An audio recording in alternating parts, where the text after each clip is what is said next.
ಆಚಿ chilli powder ಸಖತ್ ಖಾರ ಬಣ್ಣ ಮತ್ತು ರುಚಿ ಆಚಿ ಚಿಲ್ಲಿ ಪೌಡರ್.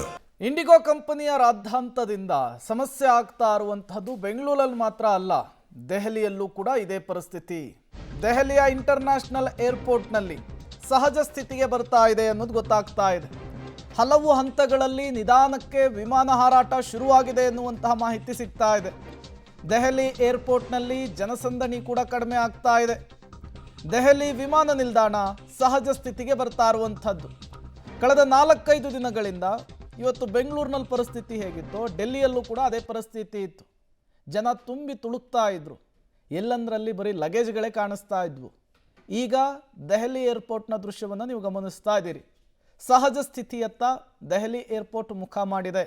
ಅಂದರೆ ವಿಮಾನ ಹಾರಾಟಗಳ ಸಂಖ್ಯೆ ಜಾಸ್ತಿ ಆಗ್ತಾ ಇದೆ ಅಂತ ಅರ್ಥ. ಹಾಗಾಗಿ ರಶ್ ಕಾಣಿಸ್ತಾ ಇಲ್ಲ, ಕ್ಯೂ ಕೂಡ ಕಾಣಿಸ್ತಾ ಇಲ್ಲ. ಡೀಟೇಲ್ಸ್ ಕೊಡೋದಕ್ಕೆ ಶಬೀರ್ ನೇರ ಸಂಪರ್ಕದಲ್ಲಿ ಜಾಯಿನ್ ಆಗಿದ್ದಾರೆ. ಶಬೀರ್, ಬೆಂಗಳೂರಿನ ಏರ್ಪೋರ್ಟ್ನಲ್ಲಂತೂ ಜನ ಕಿಕ್ಕಿರಿದು ಸೇರಿದ್ದಾರೆ.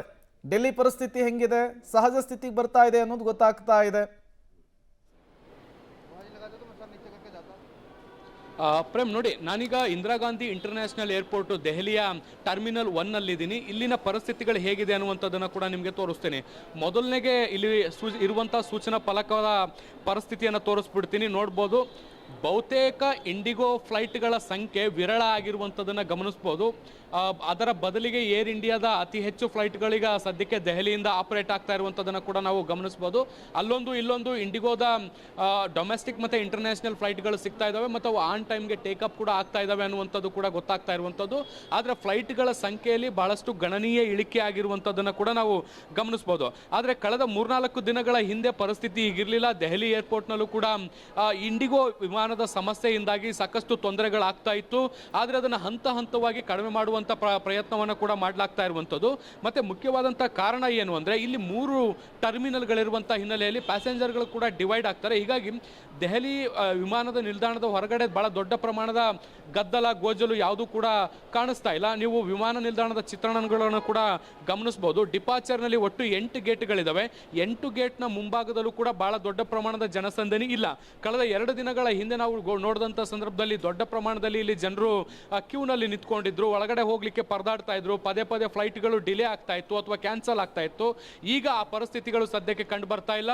ಎಲ್ಲವೂ ಕೂಡ ನಾರ್ಮಲ್ ಸಾಮಾನ್ಯ ಚಿತ್ರಣಕ್ಕೆ ಬಂದಿದೆ.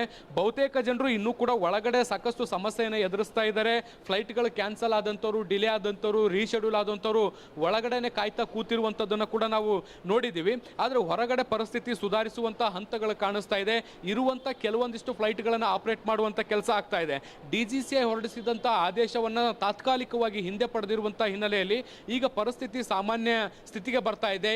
ಇಂಡಿಗೋದ ಕೆಲವೊಂದಿಷ್ಟು ಸಿಬ್ಬಂದಿಗಳು ಮತ್ತೆ ಕರ್ತವ್ಯಕ್ಕೆ ವಾಪಸ್ ಆಗ್ತಾ ಇರುವಂಥ ಹಿನ್ನೆಲೆಯಲ್ಲಿ ವಿಮಾನಗಳ ಹಾರಾಟ ಯಥಾಸ್ಥಿತಿಗೆ ಬರ್ತಾ ಇದೆ. ಸರ್ಕಾರ ಹೇಳ್ತಾ ಇರುವಂಥದ್ದು ಇನ್ನು 3 ದಿನದಲ್ಲಿ ಪರಿಸ್ಥಿತಿ ಸಾಮಾನ್ಯ ಸ್ಥಿತಿಗೆ ಬರುತ್ತೆ ಅಂತ. ಆದರೆ ಇಂಡಿಗೋ CEO ಹೇಳ್ತಿದ್ದಾರೆ 8-10 ದಿನ ಬೇಕು ಅಂತ.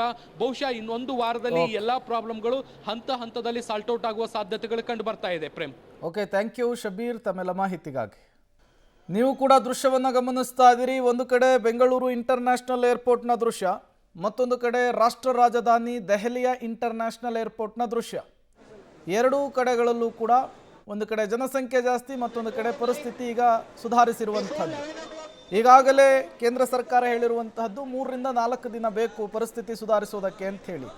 ಮತ್ತೊಂದು ಕಡೆ ಇಂಡಿಗೋ ಹೇಳ್ತಾ ಇರುವಂತಹದ್ದು ಮಿನಿಮಮ್ ಅಂದರೂ 10-15 ದಿನ ಬೇಕು ಈ ಪರಿಸ್ಥಿತಿ ಸುಧಾರಿಸೋದಕ್ಕೆ ಅಂಥೇಳಿ.